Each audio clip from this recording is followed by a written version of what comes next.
créer un centre de traduction pour que l'Occident ait accès à la totalité des connaissances produites par Al-Andalus ou venues d'Orient par son intermédiaire. Dans la bibliothèque de Tolède, des douzaines de moines recensent et traduisent les écrits de langue arabe.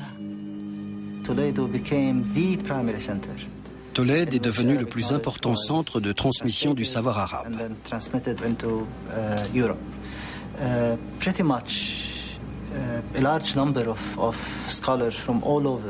Les savants intéressés par les derniers développements de la connaissance et des sciences affluaient de toute l'Europe vers Tolède.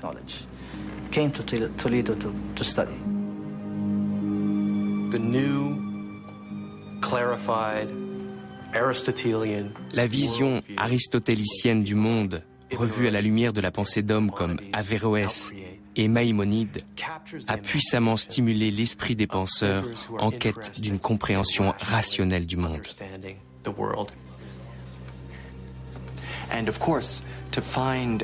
Les traductions étaient bien sûr le résultat d'un travail d'équipe. Un musulman travaillait avec un chrétien ou un chrétien avec un juif. Au XIIe siècle, Tolède est une ville pleine de vie. Nombre d'exilés qui fuient la domination des Almohades y ont trouvé refuge. Ce sont souvent des savants venus de Cordoue et de Séville.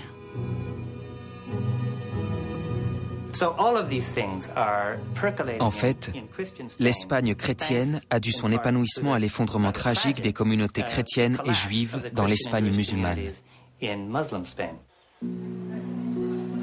Un érudit italien, Gérard de Crémone, arrive à Tolède pour étudier des textes arabes. Il se lie d'amitié avec le savant musulman Galib.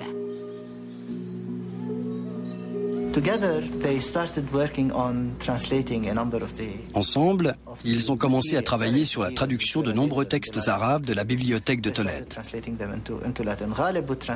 Galib les traduisait de l'arabe en castillan et Gérard du castillan en latin.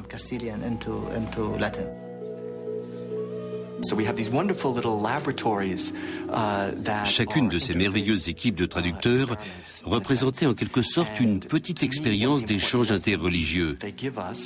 Elles nous ont légué une belle leçon. Une société est bien plus riche quand chacune de ses composantes apporte quelque chose à la table.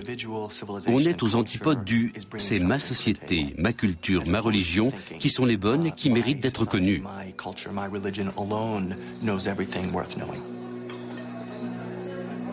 C'est là, à Tolède, que l'héritage des savants musulmans est compris et reçu.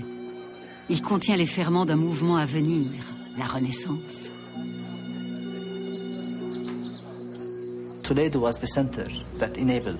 Tolède a été le centre qui a rendu possible la Renaissance, ce renouveau de la pensée rationnelle, des sciences et de la littérature en Europe.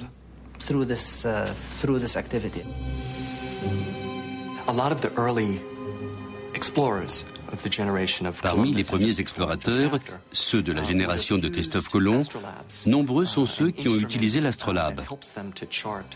Grâce à cet instrument, ils ont navigué en s'aidant des étoiles. Mais l'astrolabe a été fabriqué selon des instructions parvenues en Occident par l'Espagne musulmane.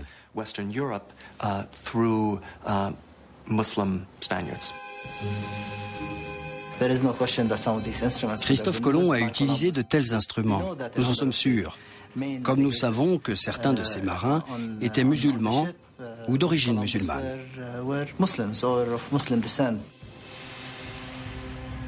Tolède est une oasis de paix et d'échange, mais tout autour, c'est la guerre. La violente Reconquista est à l'œuvre et les royaumes chrétiens grandissent à mesure que recule Al-Andalus.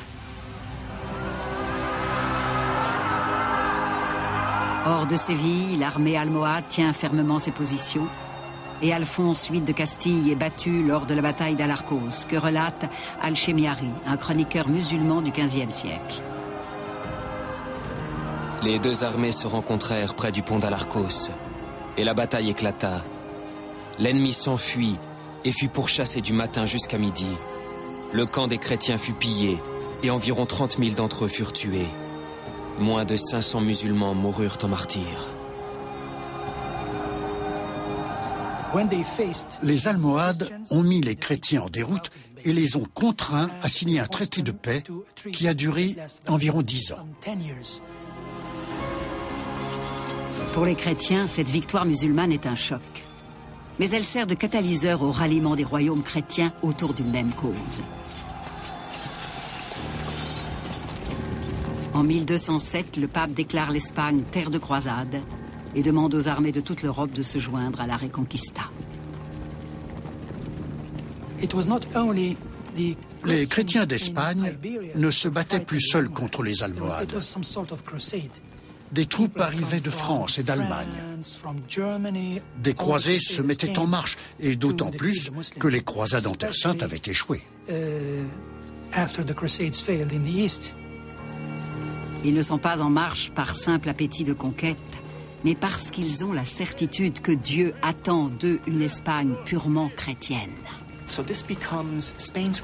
Cette guerre est devenue une croisade et un pape a même signifié aux chevaliers espagnols qu'ils ne devaient pas partir en Terre Sainte. Ils devaient d'abord libérer leur propre territoire.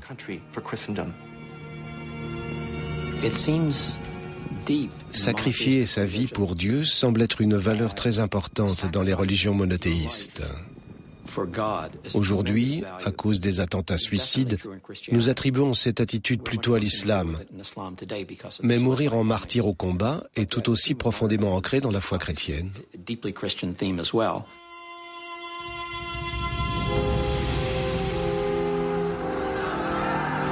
Menée par Alphonse VIII, la nouvelle armée emporte contre les Almohades la bataille décisive de Las Navas de Tolosa.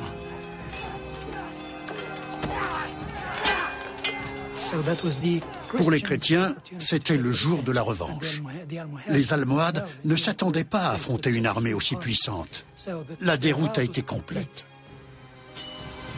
Dans un message au pape, le roi Alphonse VIII narre le massacre. 100 000 hommes armés, peut-être plus, tombèrent de leur côté. Du côté de l'armée du Seigneur, seuls 20 ou 30 chrétiens moururent. Quelle raison de se réjouir et de rendre grâce.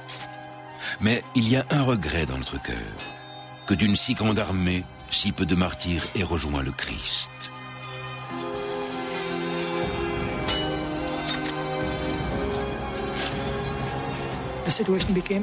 La situation des musulmans était désespérée.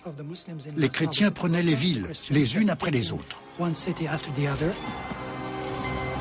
La défaite de Las Navas de Tolosa met un terme à la domination almohade sur l'Espagne musulmane. C'est le début de la fin pour Al-Andalus.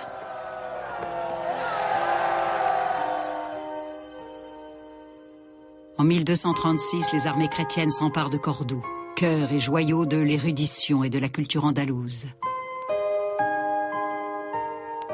Les musulmans ne sont plus en mesure d'empêcher la conquête chrétienne. La chute de Cordoue a été un symbole. Chaque musulman savait que c'était la fin. Plus personne ne pouvait leur venir en aide. Il n'y avait plus aucun espoir. Acte emblématique. Ferdinand III, roi de Castille et de Léon, consacre sa victoire en faisant de la grande mosquée une église. Au XVIe siècle, elle deviendra une somptueuse cathédrale. C'est un édifice fascinant. La mosquée a été érigée sur des anciennes fondations wisigothes.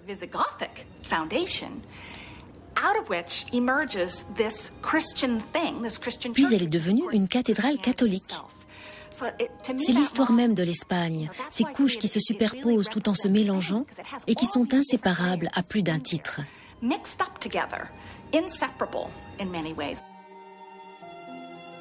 Là où les mosquées sont devenues des églises, on ne voit désormais que des cloches et des croix. Là même les mirabes pleurent et pourtant ils sont de pierre.